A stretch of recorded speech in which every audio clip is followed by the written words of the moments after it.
এক ভাই প্রশ্ন করেছেন, ঢিলা কুলুপ নিয়ে 40 কদম হাঁটা কি সুন্নত? আমাদের দেশে অনেক মুরব্বীদেরকে দেখা যায় যে তারা ঢিলা কুলুপ নিয়ে 40 কদম হাঁটতে থাকেন অথবা নানান ধরনের কসরত করতে থাকেন। বিশেষ করে পাকে উঁচু করা, নিচু করা, উঠবোস করা, টয়লেটের বাইরে গিয়ে বিভিন্ন জায়গায় হাঁটাহাঁটি করা, এই কাজগুলো তারা করে থাকেন।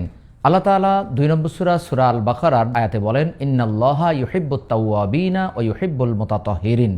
নিশ্চয় আল্লাহ তাওবাকারীদেরকে এবং পবিত্রতা অর্জনকারীদেরকে ভালোবাসেন, অর্থাৎ পছন্দ করে থাকেন। এর অর্থ হচ্ছে আপনাকে আমাকে প্রস্রাব করার পর অবশ্যই পবিত্রতা অর্জন করতে হবে।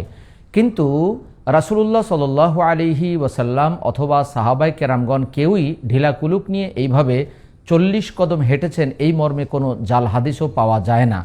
অথবা ঢিলা কুলুপ নিয়ে কসরত করা, উঠবোস করা, এটা সাহাবায়ে কেরামগণ অথবা তাদের কোনো রীতিনীতিও ছিল না।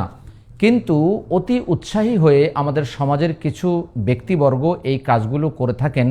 বিশেষ করে টয়লেটের বাইরে গিয়ে তারা যেভাবে উঠবোস করেন বা কসরত করেন, পাকে বিভিন্ন জায়গায় ছোড়াছুড়ি করেন, এটা একটি মুরুয়াত বা অশোভন কাজ।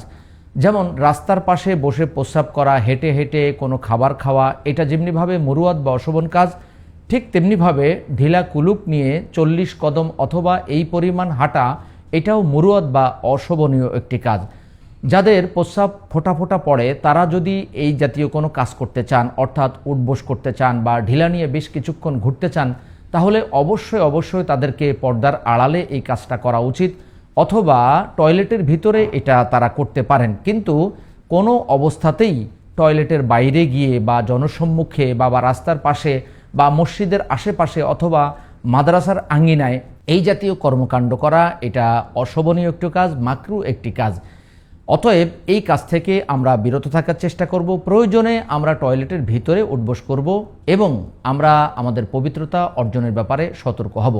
প্রস্রাব করে পবিত্রতা অর্জনের ব্যাপারে রাসূলুল্লাহ সাল্লাল্লাহু আলাইহি ওয়াসাল্লাম বলেছেন যে তোমরা প্রস্রাব করে পূর্ণভাবে পবিত্রতা অর্জন করো, কেননা এই জন্য কবরে শাস্তি দেওয়া হয়। অতএব যেহেতু এটি একটি গুরুত্বপূর্ণ কাজ, সেহেতু আমরা পবিত্রতা অর্জনের দিকে খেয়াল রাখব। কিন্তু খেয়াল রাখতে গিয়ে যেন আমরা এই কাজগুলো না করি। আল্লাহ তাআলা আপনাকে আমাকে আমাদের প্রত্যেককে ঢিলা কুলুপ নিয়ে এইভাবে হাঁটাহাঁটি থেকে বিরত থাকার তৌফিক দান করুন এবং সুন্নতি পন্থায়, অর্থাৎ আমরা যেভাবে রাসূলুল্লাহ সাল্লাল্লাহু আলাইহি ওয়াসাল্লাম এবং সাহাবায়ে কেরামগণ করেছেন, অর্থাৎ পর্দার আড়ালে অথবা টয়লেটের ভিতরে এই কাজগুলো যেন করতে পারি, সে তৌফিক আমাদের প্রত্যেককে আল্লাহ দান করুন।